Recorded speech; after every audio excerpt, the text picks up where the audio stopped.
Hello YouTube, Infinite Magicraid community, Gandalf here. So we are on difficulty 20 and it is definitely getting a lot harder.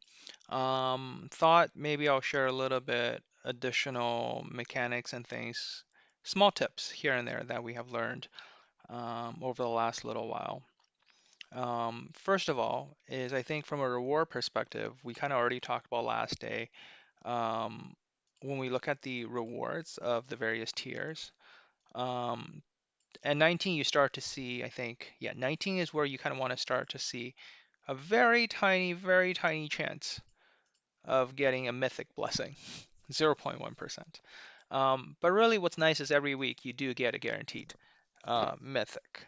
So don't feel bad about not being able to, get one through the normal means of things. Stage 20, we're looking already at enemies that are level 380 on the waves. It is getting progressively difficult. This is where you probably want to start thinking about, okay, I actually need to pick the right cards. I can't just, use blue stacks and just auto my way through all of this.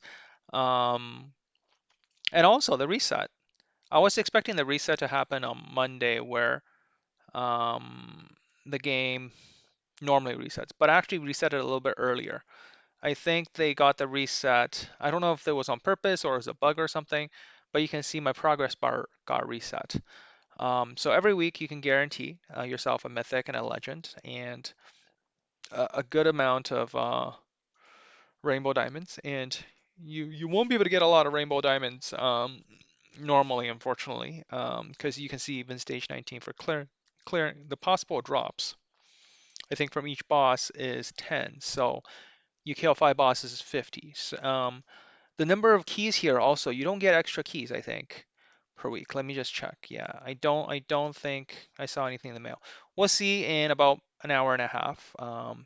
Monday's coming just around the corner, but you can see I'm only at 3,000 or so. 500 of it was free. Most of it's first time clear. So it's it's gonna be kind of slow. I think our main source. Let's see, do we get keys on daily? I don't think we do, but okay.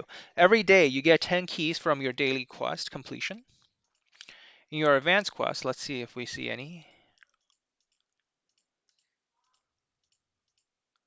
You get 30 per week for finishing. So 30 plus 1 a day, that's 100 keys every week, right?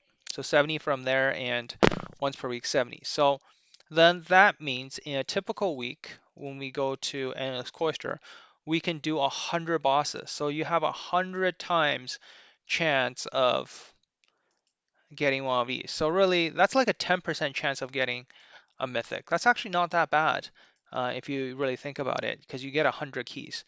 Um, so this key can go up to 200, which means you can, not do this content for 2 weeks. So, if you're busy, you can just continue accumulating keys for 2 weeks and then do it when you have time to do it. And you can do all of it and just keep farming the same level for 20 times. If you feel like you want to use blue stacks, whatever, set up a little macro. Now, don't take my word on it. I don't know if that's considered against the TOS or not, but highly recommend, please, devs, put in a skip button for people. At least skip the non-boss waves, please. Have some way of using auto. Maybe let us use our multi-battle something. Like, this is very grindy.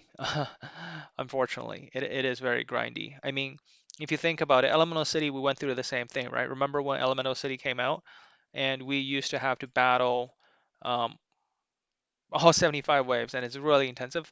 Soon they made a comment so that if you clear it, all you have to do is really the 15 hard levels, which made it a lot more manageable from a repeating content perspective. Endless Cloister, I think we can do it. It's every 2 weeks you cap out on your key, so in theory you could wait, and if you don't have time, you can wait until you have more time to work on this content, or when there's a little bit of a drought, you can plan it on your own terms when you want to do it. So that's the second thing I want to talk about. The nice part. Third part, I think, is, I mean, we have seen more rewards now. I think what's nice is some of these specialized effective hit can get really high. Um, Getting another 21% effective hit on freeze or one of these it's really nice, especially you can grab two of these. So what I think we might start seeing is, I think when the dev says this will be meta changing, I think it will perhaps, for example, allow us a lot of our heroes today, right? If they're meant to be CC heavy, for example, say, we might run something with like an effective hit on the mark artifact. But we might choose to run something different now because you can get a lot of effective hit, or maybe not because you still want to build it that way because, sorry, now people maybe will be running, sorry, what am I talking about? Like if they have anti-freeze or whatnot, you could go up a lot more. I think the way they designed it, there's a little bit of drawback they have to think about is the damage reduction here. To make it effective, you need kind of effect res against all sorts of things. While on an offensive side, you really only have to focus on one. So that gets us thinking a little bit about, how we want to build out um, our heroes. There are clearly some stats balancing issues here because how things are valued. For example, adding percentages to chance to hit is given a very high value compared to like damage reduction or additional damage. These values are really low in nature. So, building out some of these defenses are not, doesn't seem to be very valuable. So let's look at the different stats that are available here, right? HP rate can really go up really high. This is a lousy one, but I believe a S, if you ever get an S drop on it, you could be seeing very high, like comparable to even a low tier legend uh, for this. So what does that mean? I think this is a very free to play feature because if we think about it, oh my God, I just noticed I have to, sorry, I have to farm these since I just realized I topped out and I didn't even realize that. Guys, whatever you do, don't, these are almost, I mean, yes, you can buy these, but this is time gated content now, right? This is kind of like Tower of Mark. So everybody's going to have the same access to it. You can't whale your way to say, I'm going to buy way more endless keys so that I can get way more farms than other people. You can't. It's time gated. Two, I think there's a very big luck factor here because, yes, every single one of them, I think S tier is like 1% chance. But hitting the S tier on a drop, like someone shared earlier in chat, they got a green S tier speed, okay? And a green S tier speed gave like 7, I think it was like 20 something speed, which is probably better than maybe your B and your C in maybe Mythic or Legend. I don't know, because and then let's think about the combined probability here, right? You This makes it a lot more free to play friendly because say you can only make your way to difficulty 10. But most of the time you're going to be getting, you're going to get a good chunk of blues and greens, but doesn't mean they're unusable. It means that if you ever get an S, the chances are low, but you still have a chance of getting something decent, even though it's green or blue, if you're a newer player. And remember, this is time-gated content, right? So yes, the chance of you getting something is much lower than if you were to farm a higher level, but it doesn't mean you don't have the chance to get it. Hopefully that makes you feel a little bit better. And the time-gated nature is every week you can guarantee yourself a legendary one and mythic one. And we just talked about earlier, like for me, I can probably, like I'm already running into difficulties a little bit at stage 20. So if I farm 19 consistently, I'm expected 0.1 of a mythic per week. So I'm not getting much of advantage compared to a relative new player who can just finish the content, right? And I think finishing the content is not hard because, for example, you run 100 keys is going to allow you to run even stage difficulty 1 10 times, right? 10 times, finishing it 10 times will already get you, will take you 50 keys and will finish the progress bar. So I love the design of this um, because how free to play friendly this is, and it's time gated. That means whales won't get ahead drastically from it. And finally, I don't know how many trading houses. It would be nice if we can see actually what got sold, because right now, again, yeah, I try to sell something. I can't stock up anything. I think people are realizing that they can't sell it, so they're asking for bids that are a lot lower. But look at the HP here, so low compared to the HP percentage, right? Like HP percentages, us 21%. 21% is like on a A5 is usually 30k HP. So flat stats are absolutely worthless, right? Speed is pretty good. Mythic B speed is only 30. Now, if you actually see like the like a D is +5, wow, that's awful. So my friend who shared with me, like he got a S. Let me just double check in chat here, just to confirm. I don't want to. But Bulls Prime. Okay, someone shared um, a green S was 21. I'm gonna put this on screen here and just add so you guys can actually see this on the video. Let me just add another screen here.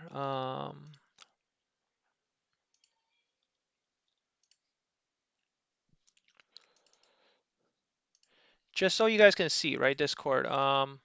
See, someone got a S on green with +21 speed. Okay, that's massive. So that means, you could be getting tons of green boxes and blue boxes. As long as you roll a S on whatever stat it is, it's going to be great. So you don't need to worry about whether you can get legendary or mythic at this point, making it very RNG, but very free to play friendly in that sense. So I kind of talk about the mechanics a little bit. Um, let's talk about selecting cards. Um, so first of all, highly recommend it if you're losing. Um, like if you're losing or dying, whatnot, at any point, just click exit. You basically get free restart. It's better to make sure that you don't lose anybody than to finish away with a dead hero because you can't use that hero for the rest of it. So that's something you got to be super careful about. Is make sure when you do it, you make sure you finish with all heroes alive, because the last thing you want is not have a hero that you won't be able to use. Um, I will highly recommend at this point pick anything that can boost damage. Okay, don't worry about, oh, I need to collect a card that I don't have. Um, go with damage build. Okay, pick anything that boosts your team's damage. Use if you have Lydia, use Lydia. If you have Nordak, definitely use Nordak. Even for your waves, right? If you're starting out, I would even suggest doing something like Space into our Nordak and run something like. Let's just see how effective this is. We're gonna try. A lot of you probably have Anita. Focus. I'm gonna put in Jack just for the heck of it. Okay. Um, and what you're gonna see here is this is almost like a PvP setup, but the idea here is just I'm gonna be able to use Nita twice, and then Nordak is gonna go. But because my entire team, I'm able to use the reset on the skill twice. I mean, for the earlier waves, it's okay. It's gonna help, right? And because I have immunity to death and damage immunity, I could, in theory, use a team like this to cycle through quite a bit. Um, so you don't have to worry about whether or not you have all of these broken heroes. Um, you could definitely uh, progress with a heavy burst based team. Later on, I think let's just check the stat. I'm gonna go back to my regular team here. Dorvar Ruin.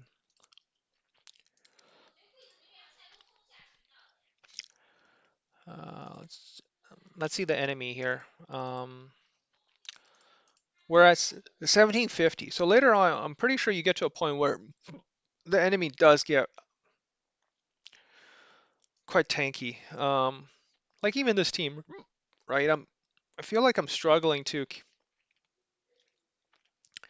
kill the enemy right away. Um, and it is causing problems. Um, the enemy is getting very, very tanky. Um, and I'm only at difficulty 20. I can't even imagine what is it like for the people that have reached 25 or higher. I mean, we have some of those people you can see in the in the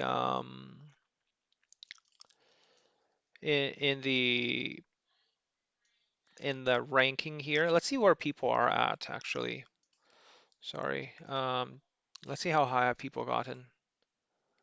Wow, Apple is really pushing it hard at 31. Definitely someone who does a lot of PvE content, I know. And he's also a streamer now. Sorry, a content creator, streamer. So you could check out his channel and see how he's progressing along and what kind of team he's running. For me though, I think I represent the average guy who spends a little then. So then here you can see maybe this is where you realistically will be farming at.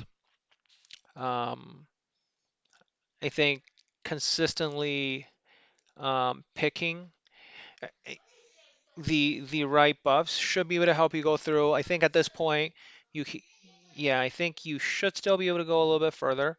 Oh my, the damage is really quite something. And Gerda here stealing the buff.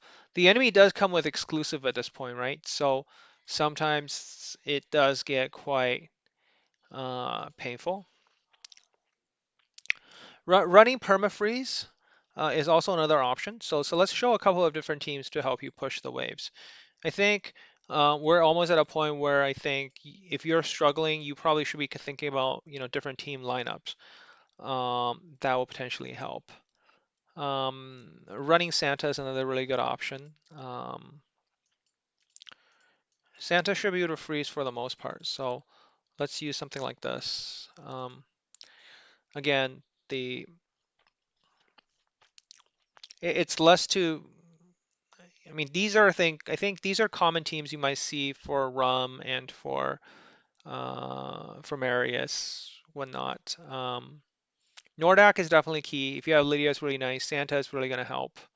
Um, the burn teams, like if you have a burn team, right? What you can do is in here there are um, like for example, right now I don't see anything that actually help much, but I wouldn't worry too much about getting the bonuses. And sometimes with these bosses, okay, so immune. I think at a certain point, I heard you can't even turn meter manipulate the boss anymore. Before you could just use Mechio and perma CC the boss a little bit. Um, Unfortunately, you can't do that anymore beyond a certain stage. But if you have Mechio, I mean, um, we can give that a try here. I'm gonna, we're gonna do this. Um, because the turn meter could be manipulated. Um, Mechio does serve as a very good option to give you kind of infinite turns that way. Um, okay, we got like yeah we gotta have to manual it a little bit. Make sure that Lydia is also pushing it back. Everyone's pushing it back. Let's see, Mechio's turn. You see how much turn meter got reduced? So in general, this is a very effective way of beating the boss too. Until I think up to stage 25, I believe is what I heard, is the boss can be turn meter reduced, which make it very useful if you have Lydia and Mechio as an option. So now you kind of see it. This might be a typical way of dealing with the boss stages. You got a nice blend of um, damage output, direct damage, turn meter reduction. You got the slow, you got the attack down from Jack. So this is a very safe way of progressing on the boss waves. You probably want to think about a standard wave-based team, and you alternate between the two. So here you can see you can't these do stack. So if I have two of these, the burn damage will increase by 40%. Um, I think I explained enough of the mechanic. Um, I mean, this gives you a sense of how much the difficulty you're scaling. At this point, every level up is at 20 levels. So by the time people hit 25, for those people who got past there, we're looking at like level 480 on the monsters. So I can't imagine what 40 would possibly look like. That's insane. It's just insane. So hopefully you enjoy the content. Hopefully the tips have been really helpful. Wish you the best of luck in pushing Endless Cloister, and uh, and hope you guys get really good luck, right? Because remember, you're going to be getting blue chests and green chests a lot. But if you can hit those rating on the drops, that's where the useful stuff are at. Being mythic and being legend give you a little bit higher of a base starting point, but it's all about the letter, guys. All right, so hopefully you enjoy the content. I'll catch you next time. Gandalf out.